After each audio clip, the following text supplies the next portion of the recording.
students, good morning. Welcome once again to my channel.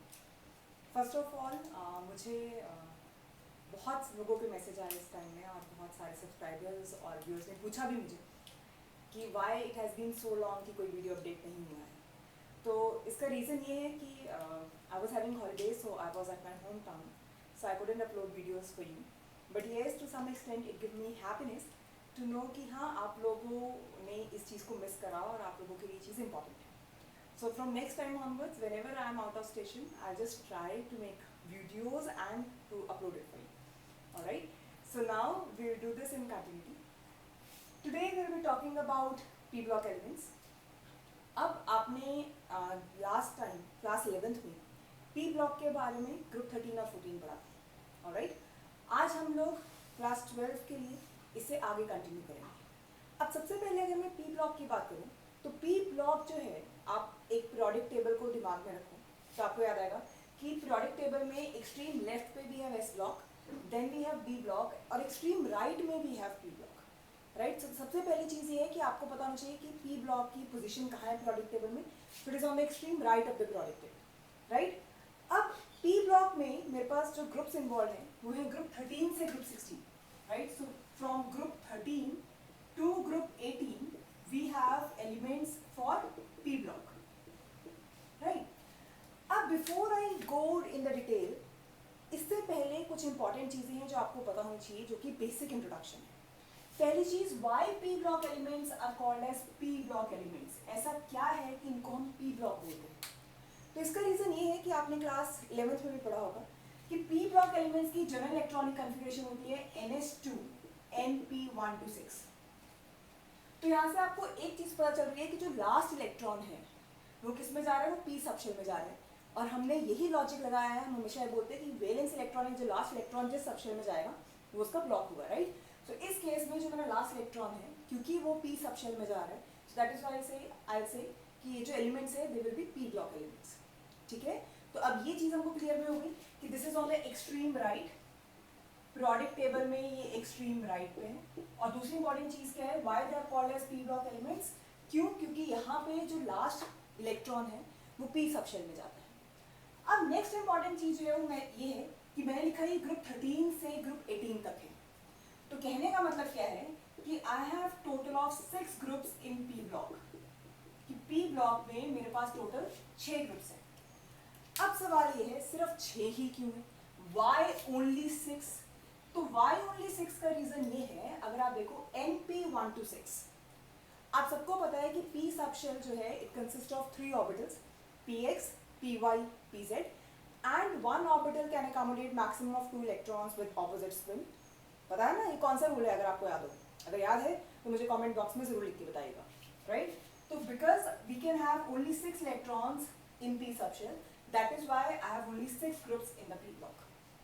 Alright, तो अब आपको ये बेसिक पता चल गया कि P ब्लॉक का पोजीशन क्या है, why the elements are called as P block elements and why there are only 6 groups in the P block.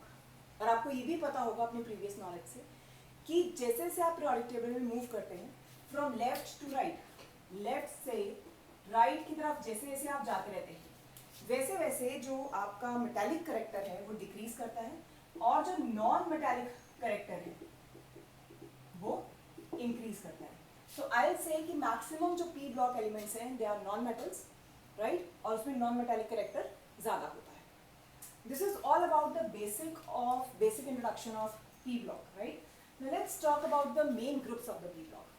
Group 13 और ग्रुप 14 जो है वो आपने क्लास 11th में पढ़ा है. So now will be starting with group 15 directly.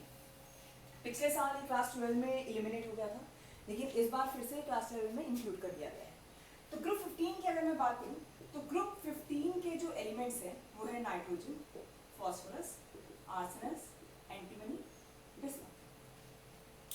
Right, अब group 15 के बारे में क्या क्या पता होना चाहिए? पहली चीज, अगर मैं नाइट्रोजन की बात करूं तो नाइट्रोजन का एटॉमिक नंबर होता है 7. ये तुम सबको पता है. तो इसकी जो कन्फिग्रेशन आएगी वो आएगी 1s2 2s2 2p3. राइट, इसी तरीके से अगर मैं फॉस्फोरस की बात करूं तो फॉस्फोरस का होता है एटॉमिक नंबर 15.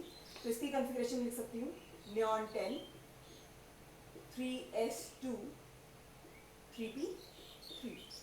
तो यहाँ से एक चीज कंफर्म हो गई है, वो ये कि अगर मैं ये इलेक्ट्रॉनिक कन्फिग्रेशंस लिख रही हूँ तो जो वैलेंस इलेक्ट्रॉन आ रहा है वो, या जो वैलेंस शेल आ रहा है उसमें 5 इलेक्ट्रॉन्स है ना। जैसे अगर आप नाइट्रोजन की कन्फिग्रेशन ऐसे लिख दो, suppose this will be 2 and 5, so I can very well see जो मेरा वैलेंस शेल है उसमें 5 इलेक्ट्रॉन्स आ रहे हैं, ठीक है।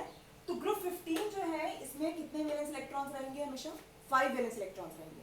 मेक श्योर मैंने ये बोला इसमें वैलेंस इलेक्ट्रॉन्स 5 है, मैंने ये नहीं बोला इसकी valency 5, there is a difference, right. तो इसमें कितने वैलेंस इलेक्ट्रॉन्स है? 5।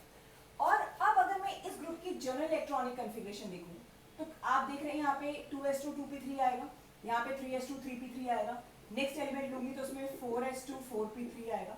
So can you make out कि इसमें जनरल इलेक्ट्रॉनिक कन्फिग्रेशन क्या होगी? एग्जैक्टली इसमें जनरल इलेक्ट्रॉनिक कन्फिग्रेशन होगी ns2 np3, राइट। इसका मतलब जो मेरा ग्रुप 15 है उसका कोई भी जो एलिमेंट होगा उसकी जनरल इलेक्ट्रॉनिक कन्फिग्रेशन होगी ns2 np3। तो अगर मैं इसको रिप्रेजेंट करने की कोशिश करूं, this is ns, this is np, तो this will be like this. ये होगी ग्रुप 15 के लिए कन्फिग्रेशन, ठीक है। तो ग्रुप 15 की general electronic configuration is ns2 np3। अब नेक्स्ट, अब जब भी आप किसी ग्रुप की बात करते हो तो आपको कुछ इंपॉर्टेंट चीजें इसमें पढ़नी पड़ती है। जैसे हर केस में हम लोग पढ़ते हैं कि इसकी 3 तरह की प्रॉपर्टीज पढ़ते हैं। Basically we talk about 3 kinds of properties, one is atomic, second is physical, and third is chemical, right? Atomic properties means those which are related directly to the atom, right? तो इसमें हम लोग properties पढ़ते हैं size, ionization energy, electron affinity and electronegativity, right. Physical properties में हम लोग पढ़ते हैं मेल्टिंग पॉइंट क्या है, बॉइलिंग पॉइंट क्या है, ऐसी चीजें। केमिकल प्रॉपर्टीज में हम लोग बेसिकली इसकी रिएक्टिविटी पढ़ते हैं कि किससे कितना रिएक्टिव होगा। सो अब याद रखना ये इनऑर्गेनिक का बेस है कि अगर आपको कभी भी कुछ भी इनऑर्गेनिक में पढ़ना है तो किसी भी ग्रुप में आपको ये 3 प्रॉपर्टीज पढ़नी पड़ेंगी और पूरा का पूरा इसी पे ही बेस्ड होता है, राइट। सो सबसे पहले if I talk about atomic properties, let's discuss the atomic properties one by one. अब मैंने आपको बताया सबसे पहले इसमें आती है atomic size. Now, if I talk about atomic size, तो आप सबने पढ़ा है atomic size जो होता है it is basically defined on the basis of atomic radii। किसके बेसिस पे डिफाइन होता है? atomic radii के बेस पे। And how I define atomic radius? Distance from the center of the nucleus to the outermost shell। Nucleus के centre से लेके outermost shell का जो डिस्टेंस होगा वो होता है। फॉर एग्जाम्पल जैसे मान लीजिए यहाँ पे एक ही शेल है तो न्यूक्लियस के सेंटर से ये जो डिस्टेंस है this will be atomic radius. मान लीजिए एज आई गो डाउन, तो अब मान लीजिए 2 शेल्स आ गए, अब यहां से जो डिस्टेंस होगा this will be atomic radius. So you can clearly see R2 is greater than R1, R2 R1 से बड़ा है। So how I define atomic size और atomic radius? Distance from the centre of the nucleus to the outermost और you can say to the valence shell. अब down the group क्या होगा? ये पूरे पीरियोडिक टेबल में रहता है except for few exceptions of group 13। Group 13 की कुछ एक्सेप्शंस को छोड़ के बाकी सब जगह पे ये वैलिड है। वो ये कि डाउन द ग्रुप जैसे जैसे आप नीचे आते हो वैसे वैसे जो एटॉमिक साइज है वो हमेशा बढ़ता है। Atomic size always increases, atomic size हमेशा बढ़ता है। अब तुम बता सकते हो क्यों बढ़ता है? खुद से देख लीजिए। अगर मैं नाइट्रोजन की बात करूं जैसे, तो नाइट्रोजन में 7 इलेक्ट्रॉन्स है, सो आई राइट 2 5, राइट। फॉस्फोरस में 15 थे, सो आई राइट 2 8 5। तो आप इन्हीं दो से देख लीजिए कि यहाँ पे कितने वैलेंस, सॉरी यहाँ पे कितने टोटल नंबर ऑफ शेल्स हैं? 2। यहाँ पे कितने नंबर ऑफ शेल्स हैं? 3। This means as I go down the group, जैसे जैसे मैं ग्रुप में नीचे जाती रहूंगी वैसे वैसे क्या होगा मेरे पास? Number of shells will increase. अगर नंबर ऑफ शेल्स बढ़ेंगे तो ये डिस्टेंस बढ़ता रहेगा, ये डिस्टेंस बढ़ेगा तो एटॉमिक रेडियस, एटॉमिक साइज बढ़ेगा। सो this is very clear.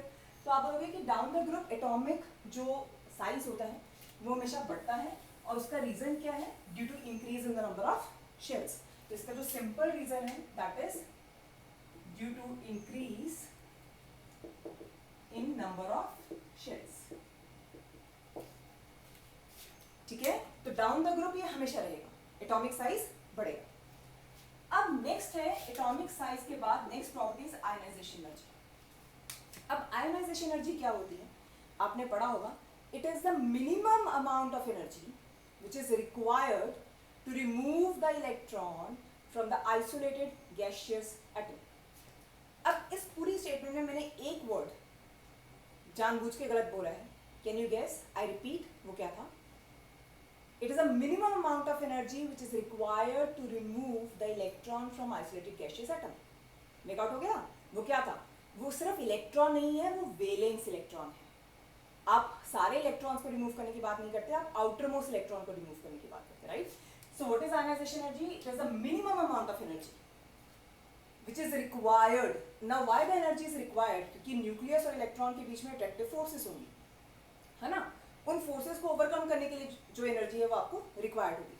So it's the minimum amount of energy which is required to remove the electron, valence electron from isolated gaseous atom. Valence electron remove करोगे तभी minimum energy चाहिए. And why we want isolated gaseous atom? ताकि एक जो atom है उसके अंदर जो वैलेंस इलेक्ट्रॉन है वो सिर्फ एक ही न्यूक्लियस के इन्फ्लुएंस के अंदर हो, उसको बाकी जो न्यूक्लियस है वो इफेक्ट ना करे. ऑलराइट, अब आयनाइजेशन एनर्जी जो है इसका मतलब, अगर सपोज मैं एक तरफ ये लिख रही हूँ और एक तरफ मैं ये बना रही हूँ सपोज, ठीक है, ये एक इलेक्ट्रॉन है और इसके अंदर मान लीजिए 2 इलेक्ट्रॉन इस शेल में ऑलरेडी. अब मुझे वैलेंस इलेक्ट्रॉन रिमूव करना है, तो वैलेंस इलेक्ट्रॉन को रिमूव करने का मतलब समझते हैं ना? वैलेंस इलेक्ट्रॉन को रिमूव करने का मतलब है कि ये जो इलेक्ट्रॉन है इसको रिमूव करना है मुझे, ठीक है, तभी तो मिनिमम चाहिए होगी. अब तुम्हें नजर आ रहा है इस पे पॉजिटिव चार्ज है, इस पे नेगेटिव चार्ज है, तो दोनों के बीच में अट्रैक्टिव फोर्सेस होंगी ना. तो तुम बता सकते हो मुझे कि ए और बी में से किस केस में अट्रैक्टिव फोर्सेस ज्यादा होंगी? ऑब्वियसली ए में होंगी. Why? Because you can very well see कि in case of a this electron is more close to nucleus as compared to in case of B, right? So this means कि इस case में इसमें attractive forces ज्यादा होंगी, तो इसकी जो आयनाइजेशन एनर्जी है वो B से क्या होगी? ज्यादा होगी. सिंपल सी बात है ना.